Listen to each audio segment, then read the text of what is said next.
Hey everyone, and welcome to another episode of the Criterion Connection. It's our last movie of February, the month of love, even though we didn't do much love. Yeah, we did. We did. Every movie we did had love in it. Yeah, it's true. Yeah, so especially this one, which has it in the title, as you can see in the description. We are doing a Kar-wai film, who's known for, Chungking Express. Mm-hmm. It is Spine 147, In the Mood for Love. It is from the year 2000. Yeah, it's one of the new Millennium movies. Yes. It's always...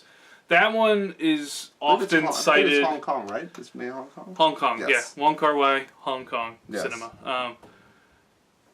Basically, this one, along with Mulholland Drive, which is another Criterion movie, they're often cited as, a couple of the top movies made since 2000. Yeah. So. And I can see it. Yeah. This movie, I'm going to straight up say, some of the best camera work I've seen in, Great story. The story is great, and it's also acting. Super well paced. Yeah.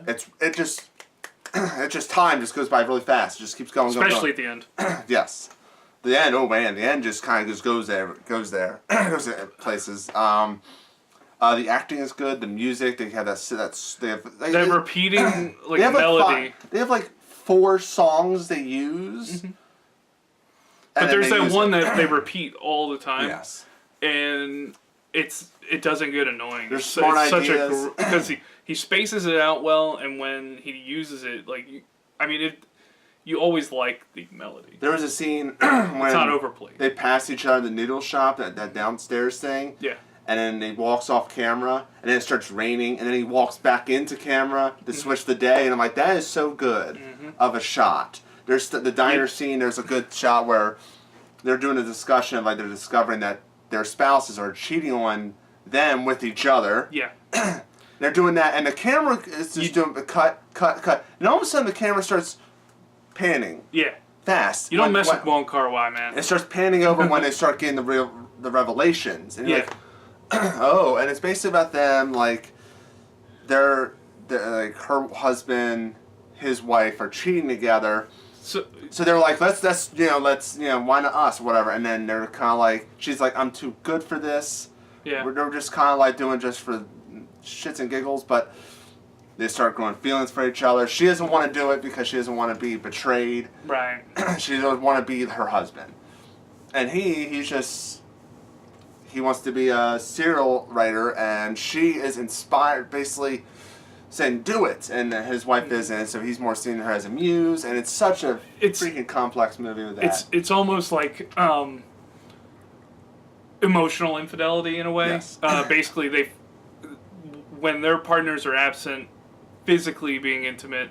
Even if it's just them sitting there eating noodles. But these two connect on a deeper plane, and they basically find the emotions that they're looking for in their respective spouses in each other. Yes. It's such a great love story, and yeah. and it's the ending is just great. It's perfect. It's not what you want ultimately. Yes. But that's life. It works. Yeah. It's such a.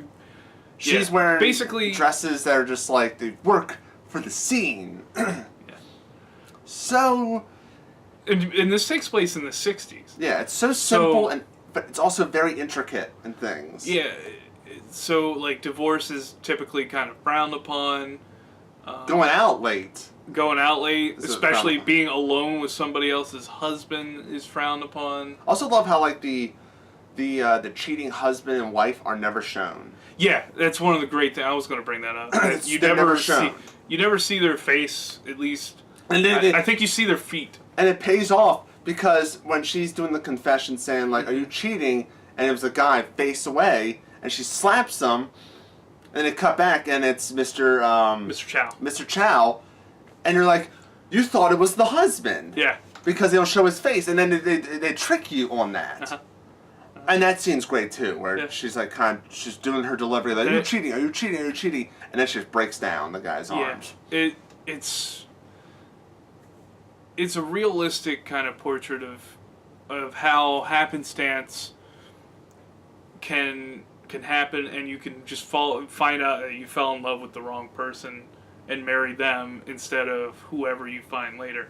Because like he goes to the place. They meet in the very beginning because he goes to try and rent the room that she's in. And the person he talks to, they're like, oh, our next door neighbors are, they have a room for rent too. You might want to try there. So they end up becoming neighbors, which is how the husband, who's always away on business, and Mr. Chow's wife end up meeting, and that's how I'm assuming it they went happened. to Japan, and yeah.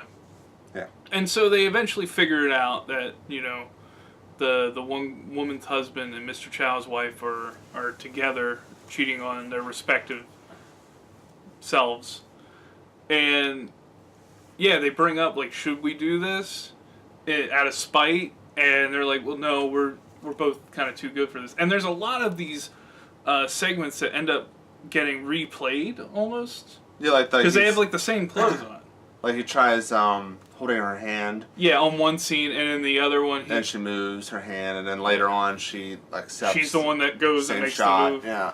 Yeah. So they do it so that each one of them's kind of... Like, they'll do back-to-back kind of takes where they're slightly different, where one of them's making the move on the other. And it's basically what they want to do and what they feel they should do, but they never do. The society at the time was like, no, it's frowned upon. Infidelity's very frowned upon. It's frowned upon in this day and age too, but yeah, but now like and stuff. Yeah, divorce is much more of an.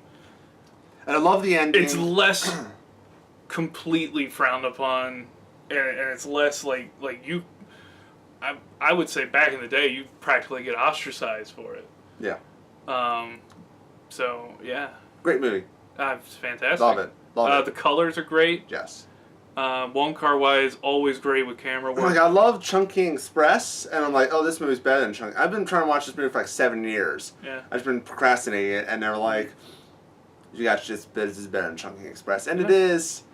Oh my god. Sis Joe, bye, Rare Skip. Bye. Oh, and all the Wong Kar-wai, for some reason, one of the great directors dealing with rain. Just so good. The rain is great. Rain in any of his movies, it's always super symbolic. He frames everything super well. It's a buy. It's a must-have, man. Yeah. Mm-hmm. I bought it. I don't regret buying it. I'd say buy too. This is an essential movie. If you go on a list, if you go on a list of Criterion movies, they're essential. This probably will not be on the list, but this should be. It should be on the list. It's one of the best movies of our current 21st century. Yes. And there's a reason. If you're a movie fan, you definitely got to do yourself a favor and watch it. Yeah. And if you're a movie collector, you've got to own it. Yes. And this is one of those movies that, like, it's a foreign movie, so the audience is already kind of lessened. But when you can get somebody to sit down and watch it with the subtitles... It's only 90 minutes. It's only, 98 minutes. Yeah, 90-something minutes. If you can convince them to sit down and watch it with the subtitles, they should really fall in love with the movie. Yeah. They should be in the mood for Unless love. they are just completely into brainless action movies and think that movies should not ever say anything. Yeah. If you like the Transformer movies, they're your favorite movies of all times, maybe it's highly likely you might not enjoy this. But hopefully you do. If your favorite movie is Triple X, I don't think you should watch this movie. Don't knock Triple X. I'm not knocking. I'm saying if it's your favorite movie. I saw Triple X in the theater. I don't care. I love this movie. So. Yeah, go see it. Go watch it. It's on Filmstruck. Watch it on Filmstruck. If you like it, buy it. But we're gonna say just buy it in general. I haven't gone through the supplements yet. Because I think you bought that when they finally released it on Blu-ray. Because I had the DVD before. Yeah. Because they hadn't released it on Blu-ray for quite some time. And there's a lot of supplements on it, so I'm going to go through the supplements. But right now, as a movie, not as the DVD, I don't know about the supplements. I don't know how good they are. So there's a second disc. Let's put it that way. Well, there's a second disc for DVD. Yeah. So that's for Blu-ray, it's I think all in one. It's one. Yeah, but the DVD has 2 discs. But if DVD has 2 discs, that's a lot of supplements. I'd say just buy it. So what do you think, ladies and gentlemen? Go us in the comment section below. Tell us what you think of this movie. What other movies that you think should be on the Criterion movie that are his that should be there but aren't? Or if they are, they should keep them in print long enough for some people to get them. Yes. I'm looking at you, Chungking Express. Chunking Express. You mean this one? Yeah, but we want the Criterion one, guys. Like, give us the Criterion Not the one. Miramax one. Not the Miramax Quentin Tarantino. I don't want the Quentin presents. Tarantino one. I want Criterion. Could you imagine if they had the Criterion? They had. If you want to hear the commentary, it's just Quentin Tarantino talking the entire time. I'd cry. It's like, you see this thing. But yeah, definitely let us know what you think. I mean, Hong Kong cinema, way underrated. Definitely, this is one of those movies you should check out if you want to get into Hong Kong cinema. Basically, we keep on saying, like, just buy it. Just buy it. Yeah, just buy it. Just buy it. Buy it, watch it, whatever. But leave a comment below. Give us some suggestions for April. Yes. We'll talk more about that next week's episode. We talk about it all throughout the month of March. Probably. Yeah. Unless we forget. Yes. We might forget, but if we don't, we'll be talking about it all through the month of March. Basically, April we're doing fan suggestion month, so definitely make sure you get your suggestions in. Yes. All throughout the month of March. Yes. So we can pick some great suggestions. We already have a whole big list, but we want more. We you always for that. want more. We want to know what you guys want to see. Yeah, so next week we're doing the start of March, and we'll give a little hint.